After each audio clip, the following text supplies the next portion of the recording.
ইসরায়েলের ধ্বংস এখন সময়ের ব্যাপার মাত্র, এমন হুঁশিয়ারি দিলেন ইরানি সেনাবাহিনীর গার্ড ফোর্সের কমান্ডার। সেই সঙ্গে তিনি কঠোর হুঁশিয়ারি দিয়ে বলেন, যে কোনো আক্রমণের বিরুদ্ধে প্রতিরোধ গড়ে তুলতেও প্রস্তুত তারা। এর আগে ইরানের বিপ্লবী গার্ড বাহিনীর শীর্ষ কমান্ডার ব্রিগেডিয়ার জেনারেল আলী ফাদাবি ঘোষণা দেন যে ইসরায়েলের সাম্প্রতিক আগ্রাসনের প্রতিশোধ নেওয়া হবে এবং উপযুক্ত সময়ে ট্রু প্রমিস ৩ নামের তৃতীয় দফা হামলা চালাবে ইরান। এক প্রতিবেদনে এই তথ্য জানিয়েছে ইরানি বার্তা সংস্থা মেহের। কোটি মানুষের আস্থার ভালোবাসায় 11 বারের মতো দেশের 1 নম্বর রেফ্রিজারেটর ব্র্যান্ড ওয়ালটন।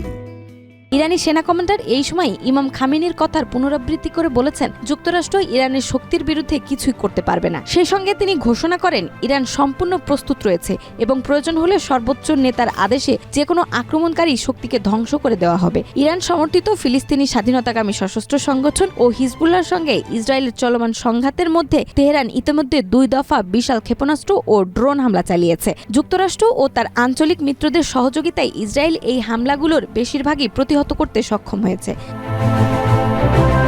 তবে বর্তমান পরিস্থিতি মধ্যপ্রাচ্যে আরো বড় রকমের সংঘাতের ইঙ্গিত দিচ্ছে, যেখানে ইসরায়েল ও ইরানের মধ্যে সরাসরি সামরিক সংঘাতের ঝুঁকি বেড়েছে। বিশেষজ্ঞরা মনে করছেন, ইরানের প্রতিশোধমূলক হামলা ইসরায়েলের প্রতিরক্ষা ব্যবস্থার সক্ষমতাকে নতুনভাবে পরীক্ষা করতে পারে এবং আঞ্চলিক অস্থিরতা আরও বাড়িয়ে তুলতে পারে।